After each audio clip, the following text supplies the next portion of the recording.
In a world gripped by environmental crises, the call for urgent, impactful action resonates profoundly. As we approach the 2030 deadline for the Sustainable Development Goals, urgency intensifies to realign human aspirations with the planet's fragile balance.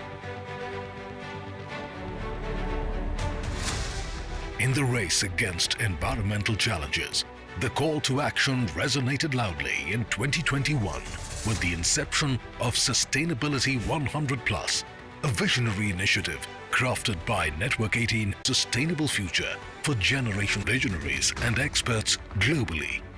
Their collective wisdom serves to shed light on India's progress towards its sustainable development goals. The inaugural season sparked a nationwide call to shape a better world, uniting communities for Sustainability100+. Season 1 brought forth new ideas and initiatives to help India achieve its sustainability challenges over the next century. With insightful state summits, engaging masterclasses, and numerous video features, the platform turned the spotlight on the work of innovators who strive to embed sustainability in the Indian way of life. Culminating in the groundbreaking Sustainability100+ Summit, leaders like Sonam Wangchuk discussed the imperative to rethink our impact on the planet, paving the way for corporate environmental stewardship. The Sustainability100+ Summit brought together a diverse array of corporate leaders to share their ideas on how corporations can be better stewards of the government and how corporates can lead the way towards SDGs. A pivotal moment arrived in Season 2 with the first ever Sustainability100+ Awards, celebrating NGOs, startups and corporates that impressed the distinguished jury with innovative solutions for climate action, water stewardship, smart agriculture and circular packaging. Notable winners included Infosys Technologies, Make My Trip Foundation and Sankalp Taru Foundation, each recognized for their exceptional contributions to sustainability. As we continue to navigate the enduring challenges of reducing our carbon footprint and responsibly sourcing key commodities, we return with a focused resolve: act for impact. Join us on a journey of revolutionizing the future as we amplify transformative stories, reveal groundbreaking ideas, and strengthen our resolve to inspire the world. Sustainability100+ Season 3. Act for Impact.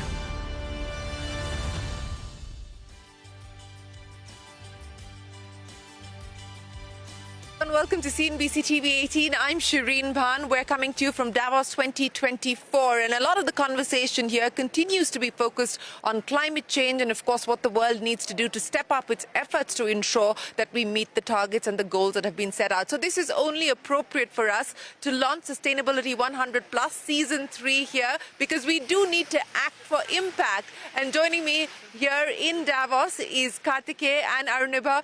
Kartikeya, Arunabha, many thanks for joining us here on CNBC-TV18. Kartikeya, 3 years, 3 seasons of Sustainability100+, and I said it's only appropriate that we launch this here, given the fact that climate continues to be front and center of the conversations at Davos. Yeah, so first things first, we seem to be changing it up. We went from Zoom to the studio, and now here in beautiful Davos, slightly warm. Can't accuse us of not adapting. No, we're adapting and evolving, but no, it's amazing to think about the journey we've been on. Year 3, it seems like yesterday that we kicked this off at Network 18. And I think we're raising the bar every year. I could not be more excited about how we've dovetailed the mission and objectives of these dialogues with everything that's happening here in Davos. And it's only therefore appropriate that we're launching the 3rd edition here. We're excited about going to Kartikeya again, which is happening in a few months. And then, of course, culminating in Bombay. I think with the results we've seen in the last 2 years, what you said about acting for impact, that's become an even bigger mantra for the team over at AB InBev. We got to be more action-oriented, and we're quite excited about what Season 3 might do to facilitate that action orientation. Kartikeya, for the benefit of Arunabha as well as all of our other viewers, let's just give them a sense of what has been accomplished in the last 2 seasons and what we're now aiming for. Yeah, so I'd say front and center collaboration, the idea of bringing together multiple partners, both, public as well as private, building a sense of common purpose and a sense of urgency, I would say, is the other one. I'm quite excited about what we saw happen last year with the Sustainability Awards. This was in Delhi, and the enthusiasm with particularly the private sector to stand up and showcase the work they've done was indeed what we had set out to do, which is offer an opportunity for amazing innovation to come through, beautiful insights, but most importantly, the spirit of partnership. And as we think through, and specifically talking about what we've been able to achieve as AB InBev, I think is being able to tap into the wonderful ecosystem that exists of like-minded partners, partners who've been able to drive climate action forward. Our efforts on circular packaging, our efforts, I think most that we've been proud of has been on the agro side. And when we think about what we've been able to do to have a connected, a skilled, and a financially empowered base of farmers, we started off with less than 100 farmers in what we called our agro mission, part of our SDG goals. Today we have over 2,000 fully skilled, connected, and financially empowered farmers. 25 is not too far away. So in 2015, we set off with some goals for the next 10 years. We aim to have 5,000 farmers on the connected, skilled, and 100% financially empowered program. And we feel quite confident that this is snowballing, no pun intended, with everything around us. This is snowballing into something very special. Yeah, well, Arunabha, let me get you to comment on what the big takeaways here from Davos. We're, of course, coming into Davos after COP28. And while we can argue about the gains that were made and whether we actually have seen the needle change or move on the ground, what's your big takeaway? For me, the biggest takeaway, Shereen, is that we are now moving very much into the action mode. For the longest time, we come to climate negotiations, and it's all about ambition, ambition, ambition, and that's good. But then you come back every year and say, what have you actually done? Yeah. The question you just asked. So I'm seeing a lot more conversation here in Davos, and I would expect through the year, on what are those nuts and bolts that we need to solve for getting action on the ground and then accelerating that. So it's that move from ambition to action to acceleration. Let me just give some examples. Last year, we had $2.8 trillion invested across the world in clean energy. $1 trillion was fossil fuel. $1.8 trillion was clean energy. What we managed to do with clean energy investments is that the global clean energy infrastructure went up by 50% in 1 year. Yeah. So, but at the same time, in emerging markets, the investments remained reasonably flat, excluding China. Yeah. So for me, a big issue here is how do we get the trillions of dollars to start flowing into the global south, where this infrastructure is going to get built out. The second thing that I'm seeing a lot, if you walk up and down the street, is AI. Yeah. I'm joking in the morning, if you're selling pancakes and you say pancakes.ai, you'll sell more pancakes. But jokes aside, really, it's the convergence of the digitalization story and the decarbonization story, which is offering opportunity on designing new markets, getting the product innovation done much faster, getting the deployment done faster, optimizing for the use of resources much better. That's going to be another major area. And the final bit is going to be around circularity. Yeah. Whether it's water, whether it's plastics, whether it's materials, minerals, this is going to drive the next growth surge for sustainability. And I think some of those conversations are beginning here. Yeah, so Kartikeya, let's just pick up on where Arunabha left off and, the experience that AB InBev has had in India, but more importantly also what you are bringing in from the global experience in terms of being able to incubate those ideas or perhaps pilot ideas in India and take them global. Yeah, so I think speaking of, let's pick up on the circular packaging piece. We're always looking for ideas, and in the global network that AB InBev has, we've also started to look at our ideas meshing quite seamlessly with what we're calling the sustainability of the ecosystem that actually depends on the value that we unlock. Case in point being the opportunity of involving more people in many LATAM countries with collection of the possibility of those recycled bottles. So suddenly you're creating an ecosystem. We have that in India. Yeah. But when we look at how much we actually measure the value of people involved with that ecosystem, I think there's a lot that we could be learning. And we're developing that as we go along. Our recycled content in our bottles, the total amount of bottles that actually come back, we to your point, well, we set out the ambition, now we're focused more on action. I love that AAA outlook that you gave. And we had a very large ambition that we'd like to see, particularly for manufacturers who are using glass and aluminium. We should be aiming for much higher numbers in terms of recycling, and we're encouraged by what we're seeing. As far as what we've been able to take to the rest of the world, I think I probably cite the agro program again. When you think about where the agrarian ecosystem exists today, and to your point on using technology and everything we've been seeing up and down the promenade here, we take a great deal of pride on what we've been able to bring through in terms of giving more and more insights, soil quality, all kinds of crop and crop cycle experiences on what would be the best time. And I think using more and more technology, I don't think we've even scratched the surface, but using more technology to be able to bring to Indian farmers the kind of insights that can enable them to grow the kind of barley that could come in handy for our own products. We're not proud about the fact that, we have the kind of ecosystem that at this point isn't fully maximized for what can go into the AB InBev product portfolio. We still end up importing a lot of barley, and we've set ourselves a very ambitious goal that we hope to act on, that we utilize more and more our farmer base and localize our barley source. So I think the time is not too far that you look at water as an example. The amount of recharging we're doing in India, mindful, of course, of the very low water body we have in India, is another example that could travel very well across a lot of African nations. So proud of what we're bringing in, but equally proud of what we're sending out. Yeah, Arunabha, just to pick up on what Kartikeya said there, and energy, of course, is one aspect, but when we talk about water, for instance, I mean, these are all challenges, health linked to climate and the transition that we're seeing there as well. Absolutely. And you can't address these in silos. You can't. This is a nexus story. Let's just take water for a second, right? India consumes more groundwater than China and the United States combined. So when we are looking at agricultural growth and value addition on ag crops, then looking at water that's available for power and industry, then looking at the fastest urbanizing country in the world, we've got to get far more optimized with how we're looking at water, right? And that's just not an environmental issue. It is an economic driver. To give you an example, we treat less than 40% of our wastewater, right?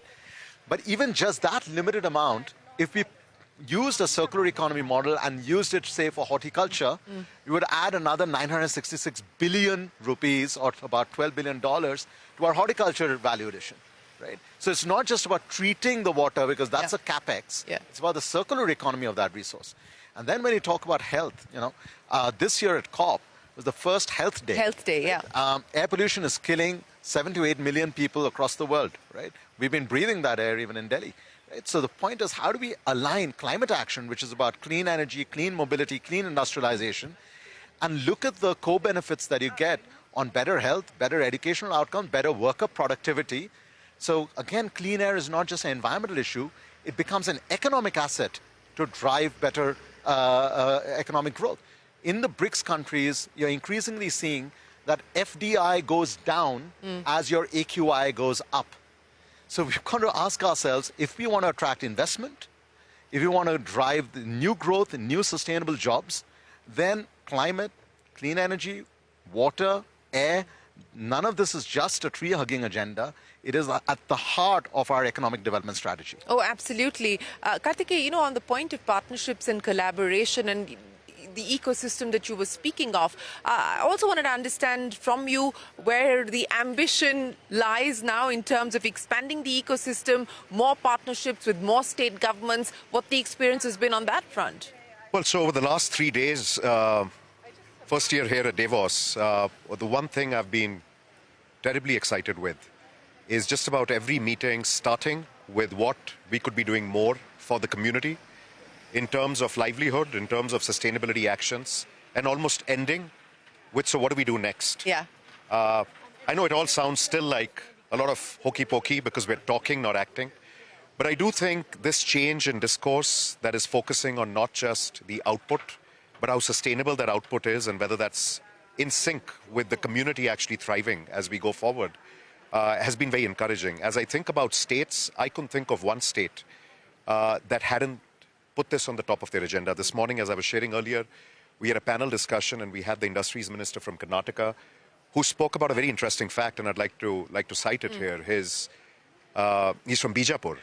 And he said the forest cover in Karnataka at an average, and many other states of a similar size, is about 30%. And he got somebody from his team to go out there and give the forest cover for Bijapur, and he found out it's 0.17%. And so you have this gentleman sitting on a panel talking about, what we could be doing to further economic activity. And the entire pivot on the panel was towards how he went and set his team an ambition that he'd at least like to get it to 30%, and then some more. And I think they planted about a 1.5 million trees or something with a marathon to go with it. And for me, this was, absolutely music to my ears. We would start and stop at economic activity, but we're starting to realize that there's not going to be much to keep sustaining this with if we're not going to be thinking about our community. So I'm excited with how many states are coming through. On your topic of partnerships, I think we've got an amazing opportunity with the startup community that was already thriving. Yeah. How we continue to tap into them, how do we continue to energize that ecosystem to start thinking solutions, more technology-based solutions at it, I think would be the interesting part of season 3. We have to go a little deeper than the surface, because I do think there are a lot of opportunities of where technology can aid the acceleration of the action we're talking about. Arunabha, so, to answer Kartikeya's question of what next, and let's address that issue from a prioritization point of view. One of the challenges that the world faces today, because of the macroeconomic headwinds, puts a question mark on the financing needs that you spoke of. On the other hand, there are, of course, low-cost innovations, but then how do you do that at scale and commercialize it and so on and so forth? So, where do you believe the gaps need to be bridged? There's a whole long list. What do we prioritize? Well, one word: coordination. We often talk about we got to collaborate and cooperate, but we are not coordinating. And why do I say this? Let's look at the cost of finance for sustainable investments. If the investments happen to happen in the global south, the cost of finance is high, not because the projects are inherently more risky. It's the same solar panel in China, in the United States, and in India. The cost of finance is high because their macroeconomic risks are not under your control, right? So if the US Fed raises interest rates, then a dollar-denominated debt for an emerging market investor goes up. So we need coordination across central bank governors. In the late 90s, they came together to create the G20 because there was a global financial crisis. In 2008, the leaders' part came again because there was a financial crisis. We've got a planetary level crisis, so we need the central bank governors to coordinate on interest rates so that the macroeconomic consequences of it can be handled a little bit better. Another area to coordinate is supply chains. So we can have all the ambition, but imagine every hour India has to deploy 11 to 12 megawatts of clean energy. Now, for the next decade, for every hour, right through to 2030. So do we have the supply chains in place where from the minerals to the processing of the minerals and manufacturing the components, the final product, the deployment, that it's all flowing in sync with the ambition? That requires coordination across geographies to make sure the product gets delivered on time. Otherwise, disruptions are bad for business and bad for the planet. And the final thing, you need coordination across regulatory jurisdictions. India has the second largest green hydrogen mission in the world. The US is the largest. Europe has a big one. If we all have different rules, then we don't create a global market for something like green hydrogen. So coordination across the regulatory architecture that we design then helps for the carbon trading that can happen across geographies.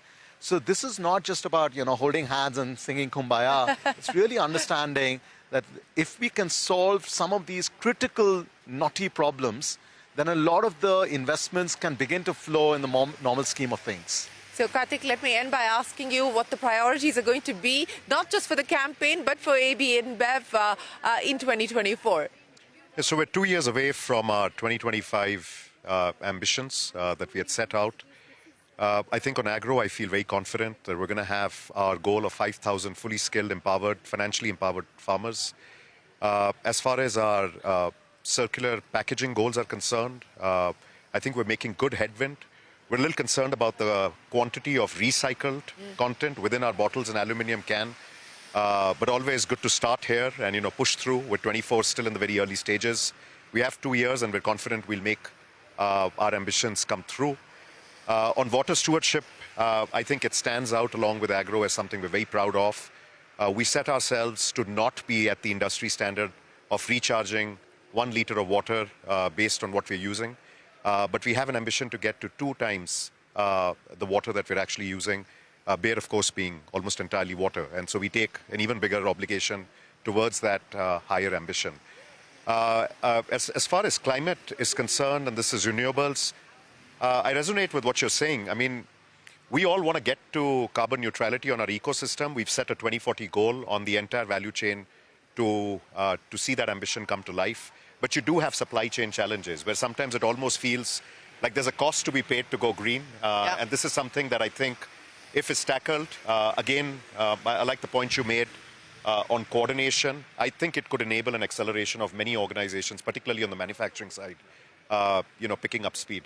On the objectives for this year, at the cost of sounding like a broken record, I think the name of the game has to be coordination, of course, but the spirit of partnership, removing people out of the equation and thinking about what the big idea over here is.